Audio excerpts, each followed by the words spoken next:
This shot is a rough version of the final battle in Avengers Endgame, and it looks pretty similar to what you saw in theaters.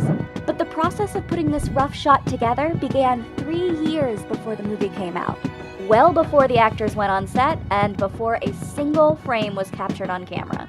These rough shots are called previs, short for pre-visualization. Essentially, this tool allows filmmakers to digitally map out how they want any given scene to look.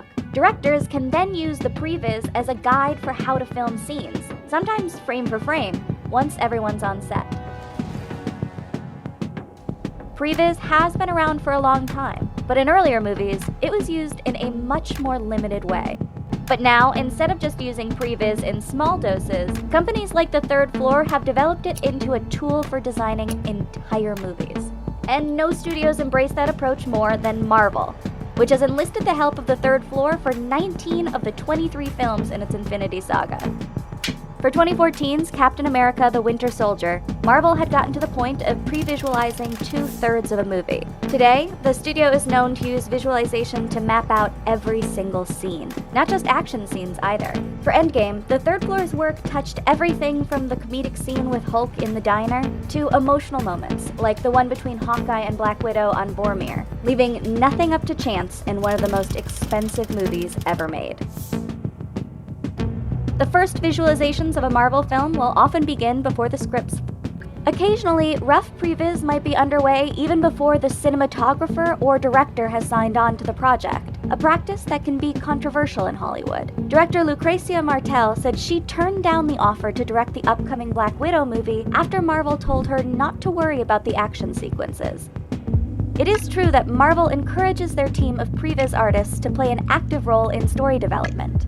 Jeff Ford, the editor for Endgame, said that The Third Floor's visualization supervisor Gerardo Ramirez, who'd worked on 9 prior Marvel films, was like an additional director, writer, and editor on the project. That's because previs artists are involved in just about everything from the start, helping to map out story beats and shots, and consulting on everything from blocking, staging, lighting, how heroes will use their power in big fights, and even the timing and tone of any given scene.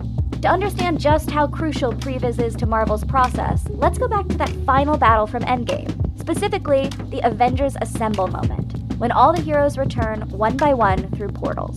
The Third Floor presented Marvel with 2 previs takes on that arrival moment. One was slower and more emotional, while the other was higher energy and had the heroes arriving mid-charge. Ultimately, Marvel went with a blend of the 2 versions.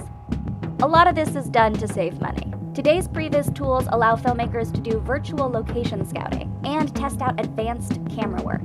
Take, for example, the Sony Marvel movie The Amazing Spider-Man, which was shot in 3D. The filmmakers wanted to have some cool first-person shots of Spider-Man swinging through New York, but they didn't want to make audiences nauseous. So they used previs from the visualization studio Proof to determine how much and what type of movement people would be able to handle. All of this is then extracted into a blueprint for production called TechViz, which provides filmmakers with all the data and diagrams they'll need to actually recreate each shot in real life. Essentially, this is where all the detailed math happens. Remember this scene from Thor Ragnarok where Heimdall leads the Asgardians across the bridge? The Third Floor did the TechViz for that crane shot to work out the camera height and lenses they'd need, along with the distance from which they'd film the characters. For Endgame, they produced over 100 different technical mock-ups containing information like this, all of it accurate to the real locations and equipment they'd be using. Getting all the numbers down pat is especially important for a movie like Ant-Man, where characters dramatically fluctuate in size from one moment to the next, or Doctor Strange, where the folding city imagery required a lot of dimensional mathematics. And TechViz is useful for quieter beats, too. Marvel used it to define the camera parameters for this weighty scene between Hawkeye and Black Widow in Endgame, to make sure they'd hit the right tone and visual impact. Filmmakers can even plug the data from TechViz into a motion-controlled camera system, which lets you program precise, repeatable camera movements. They're also well-versed in programming robotic dollies, robotic cranes that move the camera around. Setting up such a tightly controlled shooting environment can speed up production a lot, and when you're on location for a Marvel movie, every minute counts. The visualization process doesn't end with shooting, though. The Third Floor's work on a Marvel film can run all the way up to the end of post-production, because of the process called post-viz. This involves taking the live-action photography they've shot and combining it with the previs elements. Take this moment in Endgame, where Strange, Spider-Man, and Star-Lord join the final battle. The third floor started with completely digital previs and tech-viz for the shot, which Marvel then used to film the actors on a green screen. Next, the third floor reintroduced some key previs elements, like the background and the outline of the portal. For Endgame, the third floor's artists made 7,300 previs shots. Over 7,000 of those ultimately became post-viz shots. The post-viz shots serve as placeholders in early cuts of the film, allowing Marvel to quickly preview it before commissioning the finishing effects. Marvel will often screen these versions of the film, filled with post-viz, in front of test audiences to get an idea of how the film might be received. Plus, the post-viz shots provide a template to the VFX artists, who take on the movie's final effects work.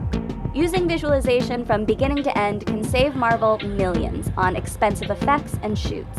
And ultimately, having all the technical stuff squared away will ideally free up the director to focus on getting the best performances from their actors on set.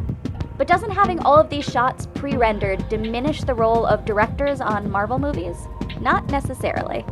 Another advantage of in-depth visualization is that Marvel isn't limited to hiring big action directors. The studios become known for their unconventional director choices, often pulling talent from the indie or TV circuit.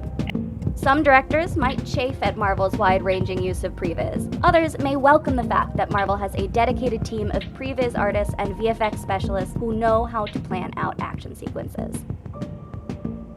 Marvel's extensive use of visualization has helped the franchise maintain a coherent vision all the way through Endgame. Given Marvel's box office dominance, other studios may follow their model of embracing visualization, even for smaller productions. The third floor has worked on a number of non-action films in recent years, from art flicks like 2016's Nocturnal Animals to political biopics like 2018's Vice.